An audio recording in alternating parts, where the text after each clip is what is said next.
आरहत वाङ्मय में कहा गया है, राइणीयेषु विनयम पउंजे ध्रुवशीलयम सययम नहाव इज्जा कुम्मुब अल्लीण पलीण गुत्तो परक्क मिज्जा तब संजमम्मी। शास्त्रकार ने संदेश दिया है कि रात्निकों के प्रति विनय का प्रयोग करना चाहिए। साधु समुदाय के संदर्भ में रात्निक जो अपने से दीक्षा पर्याय में ज्येष्ठ हैं, उनके प्रति और आचार्यों के प्रति विनय का प्रयोग करना चाहिए। वे जो दीक्षा में बड़े हैं वे वंदनीय होते हैं, सम्माननीय सत्कारणीय होते हैं और अपने ध्रुवशील के प्रति जागरूक रहना चाहिए। इसके साथ साथ संयम का अभ्यास आदमी में विकसित होना चाहिए। कूर्म कच्छप की तरह संयत रहना चाहिए। धार्मिक साहित्य में जैन धर्म का और अजैन धर्म के साहित्य में भी कच्छप को उदाहरण के रूप में प्रस्तुत किया गया है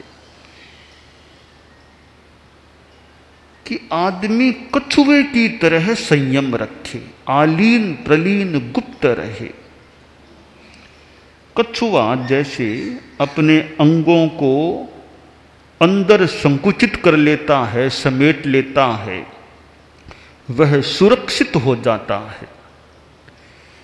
इसी प्रकार आदमी को और विशेष रूप से साधक को, साधु को अपने अंगों का, अवयवों का संयम रखना चाहिए। अनपेक्षित चंचलता से बचना चाहिए। अनपेक्षित गमनागमन, अनपेक्षित इतस्ततः दर्शन देखना, अनपेक्षित हाथ आदि को हिलाना, इससे बचने का प्रयास करना चाहिए। यह संयम की साधना होती है। फिर मन का भी संयम, वाणी का भी संयम। वाणी को भी कछुए की तरह गोपित रखना चाहिए। जैसे हाथ का संयम है, शरीर का संयम है, वैसे मुंह का भी संयम, यानी मुंह से भी चंचलता न हो और वाणी का ज्यादा प्रयोग, अपप्रयोग न हो। तो वाणी का संयम करने से भी आदमी साधना में आगे बढ़ सकता है। और जो वाणी का अपप्रयोग करता है, अपव्यय करता है, उससे चंचलता बढ़ने की संभावना रहती है। चाहे ध्यान की साधना भी करनी है तो वाणी का संयम रहे, ध्यान की साधना सुगम हो सकती है। वाणी का ज्यादा प्रयोग, वाणी के पुद्गल ज्यादा फिरते रहते हैं, निकलते रहते हैं, तो ध्यान की गहराई में जाने में भी कठिनाई पैदा हो सकती है। तो यूं कछुए की भांति जीवन में संयम का, गुप्ती की साधना का अभ्यास रखना चाहिए। और पराक्रम करना है, करना भी चाहिए। कछुए की तरह संयम और साथ में अच्छे कार्य में पराक्रम। कछुआ भी तो चलता भी तो है। कछुआ ऐसा नहीं कि चलता नहीं, वो चलता भी है। तो इसी प्रकार साधक आदमी संयम भी रखे और सम्यक पराक्रम भी करे। पराक्रम तपस्या में करे, पराक्रम संयम के अभ्यास में करे। पराक्रम बाहर से दिखे अथवा न भी दिखे, भीतर ही भीतर भी पराक्रम स्फुरित हो सकता है। सामने से आदमी शांत बैठा है और भीतर में पराक्रम हो रहा है, भावात्मक स्तर पर पराक्रम हो रहा है। तो तप और संयम में आदमी को पराक्रम भी करना चाहिए। इस प्रकार साधना करने से आदमी आत्मा को उन्नति की ओर ले जा सकता है। ज्ञान की आराधना भी आदमी को संयम और तप में आगे बढ़ाने वाली बन सकती है। और ज्ञान एक ऐसा तत्व है, बहुत उत्तम तत्व है। ज्ञान की आराधना पवित्र चीज है। ज्ञान स्वाध्याय के द्वारा ज्ञान को वृद्धिंगत किया जा सकता है। जैन विश्व भारती में समण संस्कृति संकाय है, वह भी ज्ञान की आराधना का एक साधन प्रतीत हो रहा है। हालांकि किसी भी माध्यम से आदमी ज्ञानाराधना करे तो ज्ञान में पराक्रम हो गया। और पराक्रम सही दिशा में होना चाहिए। विवेक युक्त पराक्रम होना चाहिए। एक आदमी को कुआं चाहिए, कुआं खोदना है। उसको बता दिया कि खोदो, खोदो तो पानी निकलेगा। अब सोचा कि मुझे कहा गया कि खोदो, 2 फुट वहां खोदा, 2 फीट वहां खोदा, कुछ वहां खोदा, 15-20 जगह थोड़े गड्ढे गड्ढे गड्ढे गड्ढे कर दिए। अब पानी कहीं से नहीं निकला। अब उसने पराक्रम तो किया, बेचारे ने इतना श्रम किया, जगह जगह जगह जगह गड्ढे खोद दिए, छोटे छोटे गड्ढे खोद दिए, पानी कहीं से भी नहीं मिला। अब वही व्यक्ति एक ही जगह खोदता, गहरे तक खोद लेता तो संभव है पानी निकल जाता, पानी आ जाता। तो एक आदमी अनेक जगह गड्ढे खोदने में पराक्रम करता है तो पानी प्राप्त करने के संदर्भ में उसका वह पराक्रम वैयर्थ्य को प्राप्त हो सकता है, अरण्य रोदन के समान निष्फल हो सकता है।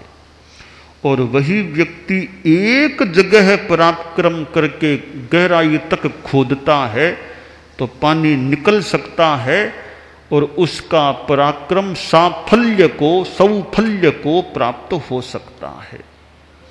यह है विवेक विहीन पुरुषार्थ और विवेक युक्त पुरुषार्थ का उदाहरण।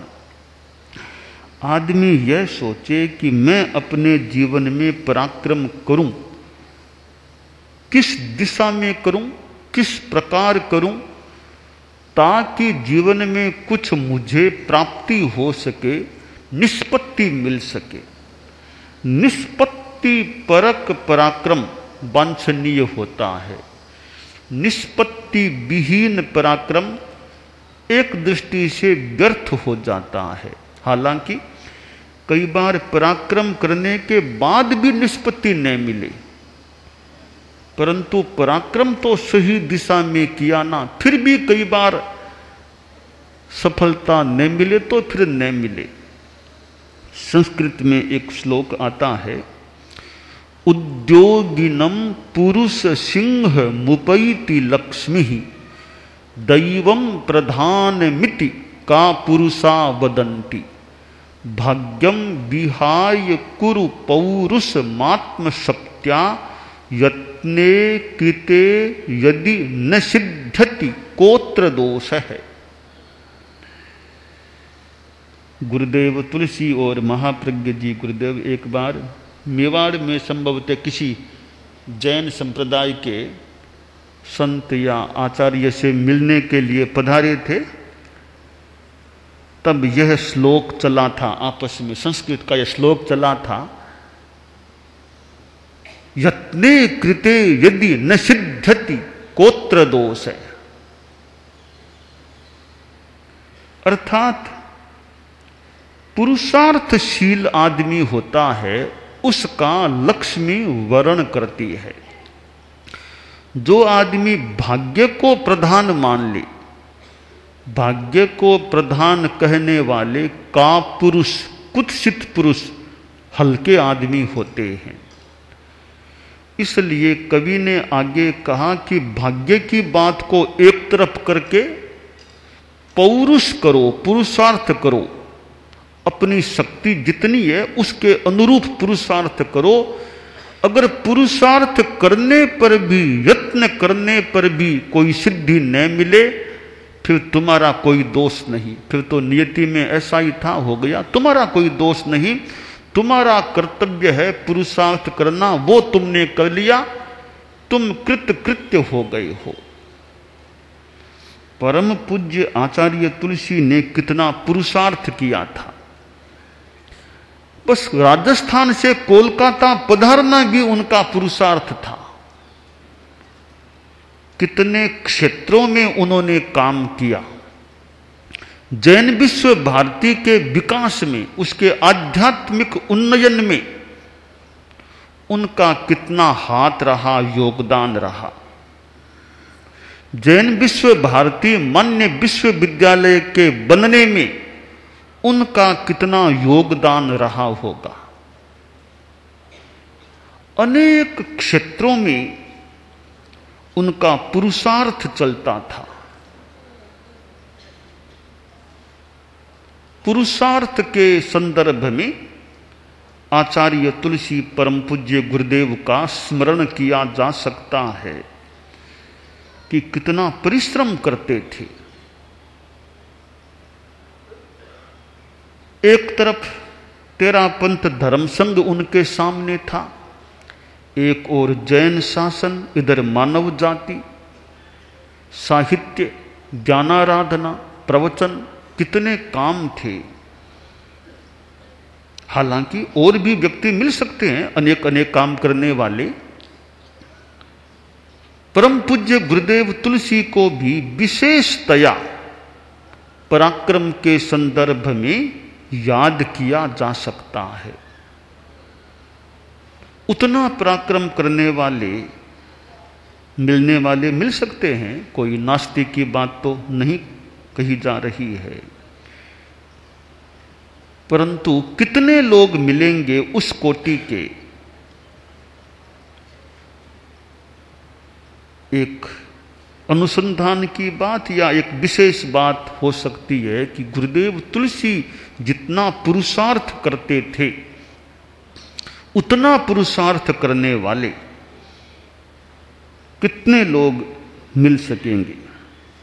खैर, पुरुषार्थ और सम्यक पुरुषार्थ, विवेक युक्त पुरुषार्थ, उसका महत्व होता है। पुरुषार्थ तो गलत काम में भी हो सकता है। गलत काम में कैसे, एक बात आपको बताऊं। मैं कई वर्षों पहले मध्य प्रदेश में झाबुआ जिले की यात्रा में गया था। आचार्य महाप्रज्ञ जी तो उज्जैन, इंदौर उस दिशा में पधार गए और मुझे झाबुआ जिले की ओर भेजा। मैं इंदौर नहीं गया, न उज्जैन जा सका, मैं उधर चला गया। झाबुआ जिला थोड़ा आदिवासी, जनजाति, ऐसे लोग वहां काफी हैं।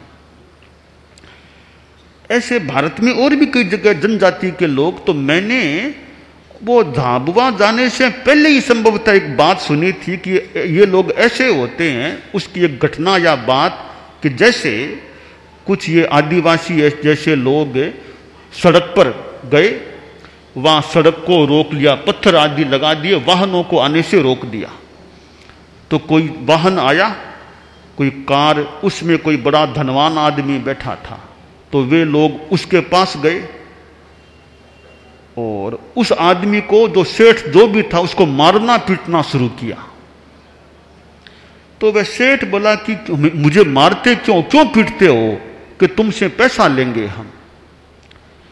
तो सेठ ने कहा ठीक, आप पैसा ले लो मेरे से, मुझे मारो मत, आप पैसा ले लो, आप जो चाहिए मेरे पास है वो पैसा ले लो, मुझे पीटो मत, मारो मत। तभी आदिवासी कहलाने वाले क्या बोले कि ऐसे पैसा नहीं लेंगे आपसे, हम पहले परिश्रम करेंगे, आपको मारेंगे पीटेंगे, श्रम करेंगे, बाद में आपसे पैसा लेंगे। अब यह श्रम किस काम का, कि हम परिश्रम, हम फ्री का पैसा नहीं लेंगे, परिश्रम करेंगे, आपको खूब मारेंगे, फिर आपसे पैसा लेंगे हम।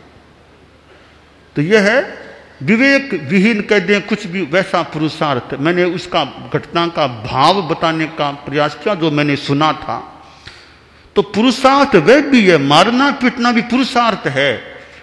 वह पुरुषार्थ दूसरे को कष्ट देने वाला हो गया, विवेक विहीन पुरुषार्थ उसे कहा जा सकता है। तो ऐसा पुरुषार्थ नहीं, हमारा पुरुषार्थ किसी को शांति देने वाला, हमारा पुरुषार्थ किसी की चित्त समाधि को पुष्ट बनाने वाला हो, हमारा पुरुषार्थ निर्जरा कराने वाला हो, न कि पाप कर्म का बंद कराने वाला।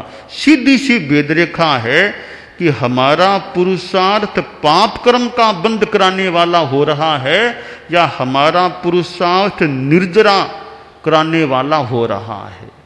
निर्जरा कराने वाला पुरुषार्थ है तो नितांत अनुमोदनीय है, निर्वध्य है, प्रशस्य है।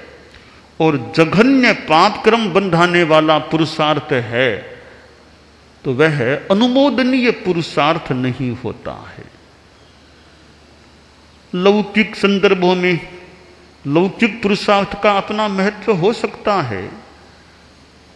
तो पुरुषार्थ की अनेक श्रेणियां होती हैं। तो हमारा पुरुषार्थ समीचीन, सम्यक हो, विवेक युक्त हो, यह अपेक्षा रहती है। आचार्य भिक्षु ने कितना पराक्रम किया था। आचार्य भिक्षु पराक्रमशील, वे स्वयं गोत्री भी करते थे। उनके सामने अपनी स्थिति रही होगी, गोत्री करते थे। हालांकि मैं तो यूं गोत्री नहीं करता हूं, यूं झोली लेकर जाजा, मैं तो नहीं करता गोत्री, वे गोत्री भी करते थे। तो समय समय की स्थितियां हो सकती हैं, संभवतः न तो मुझे साधु साधियां जाने देंगे और स्वयं भी जाऊं अथवा न जाऊं, पर आचार्य भिक्षु के लिए हमने जाना, वो गोचरी भी करते थे। वैसे गोचरी मैं भी कभी कभी करता हूं, कभी कभी मैं भी गोचरी के लिए जाता हूं, जैसे कोई विशेष तपस्या आदि में चला जाता हूं, गोचरी करता भी हूं। तो गोचरी करना भी पुरुषार्थ है। हमारे साधु साधियों को देखें, गोचरी करते हैं। गोचरी करने वाले कितने कई तले भी चढ़ जाते हैं, जगह जगह जाते हैं, धूप में साधु क्या साधियां क्या, शरीर पसीने से तरबतर हो जाता होगा, फिर भी जाते हैं, गोचरी करते हैं, लोगों को लाभ देते हैं, खुद भी लाभ उठाते हैं। तो पुरुषार्थ है, गोचरी करना भी पुरुषार्थ है। गोचरी करने से अनेक लाभ हो सकते हैं। गोचरी करने से साधुओं को तो आहार की प्राप्ति हुई, श्रावकों को दान का लाभ मिला, साथ में श्रावकों को कोई प्रेरणा भी गोचरी के माध्यम से मिल सकती है। गोचरी गए, थोड़ी सी प्रेरणा भी दे दी तो प्रेरणा का भी लाभ हो गया, दान का भी लाभ हो गया, साधु को खुद को लाभ हो गया, अनेक लाभ है। थोड़ा परिश्रम हुआ शरीर का तो शारीरिक स्वास्थ्य में भी सहायता मिल सकती है।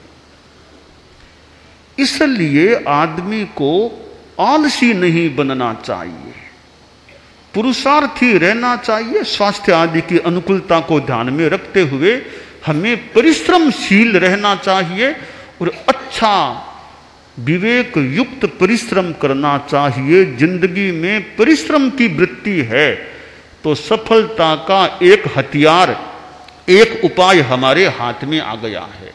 और जहां आलस्य है तो मानना चाहिए सफलता से हम कुछ दूर हो रहे हैं, हम दूर होने का उपाय काम में ले रहे हैं। तो परिश्रम तो हर आदमी के लिए, चाहे विद्यार्थी है, चाहे युवक है, चाहे कुछ प्रौढ़ भी है, जितना शरीर से पुरुषार्थ हो सके हाथ को हिलाना चाहिए, यानी कुछ करना चाहिए। और पुरुषार्थ से उपलब्धि हो सकती है। वो मेंढक कोई गिर गया कोई दही के माटे में, अब उसने जो भी घटना है वो उसने कुछ हलन चलन शुरू किया, पुरुषार्थ शुरू किया, तो मंथन हो गया और मक्खन निकल गया। वो मक्खन के ऊपर आकर के बैठ गया, सुरक्षित हो गया। तो पुरुषार्थ करने से कई बार बड़ी उपलब्धि हो सकती है। तो मनुष्य जीवन में और अन्य प्राणियों के जीवन में भी पुरुषार्थ एक महत्वपूर्ण तत्व होता है। उससे आदमी को जी नहीं चुराना चाहिए। कामचोर आदमी को नहीं बनना चाहिए। काम करने में आलस्य नहीं होना चाहिए। शरीर को भले हम ज्यादा सुविधा दे दें, इसको जितनी ज्यादा सुविधा देंगे या फिर सुविधा भोगी कहीं न बन जाए, इसलिए इसको ज्यादा सुविधा भोगी शरीर को नहीं बनाना चाहिए, इससे काम लेना चाहिए। तो हमें अपने जीवन में सम्यक विवेक युक्त पुरुषार्थी बनना चाहिए, रहना चाहिए।